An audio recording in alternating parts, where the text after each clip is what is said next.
Okay, I think it's official. I'm obsessed with oats. I've made baked oats, baked oat muffins, I've done cookies, and now I'm into making protein oat power bites. I think that's what I'm gonna call them. I'm not sure. But anyways, they are balls of deliciousness packed with protein, flavor, oats, and deliciousness. So let me take you through how I make them, and then I will show you how delicious they are.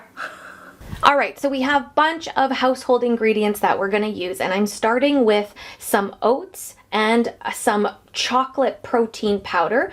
I'm gonna also add in cinnamon, vanilla, some almond milk, and some coconut as well, some of that shredded stuff that I like. You can use unsweetened, and to finish it off, some peanut butter that I've warmed up in the microwave just to make it ooey and gooey. I like to add a little pinch of salt as well, and you get a really nice thick consistency so that it's easy to sort of spoon out and make a ball. It should be a little bit squishy, but definitely nice and easy to work with.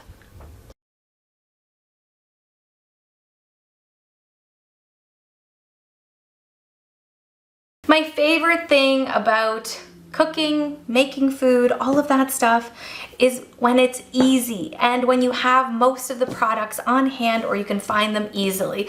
That's one of the reasons I really like making these. The other reason is that they keep in the fridge for like a week. You can also freeze them and then just take them out and let them thaw. They thaw very quickly. Have them with your coffee or your tea in the morning, or take them with you in your lunch because you might feel like you need a little pick-me-up, a little sugar, a little protein in your life, and that just hits the spot.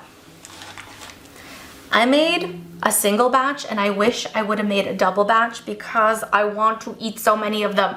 Eat one or two at a time, that's all you'll actually need. But they do feel like a treat even though there's really nothing bad in there.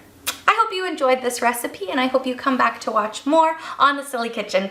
See you next time.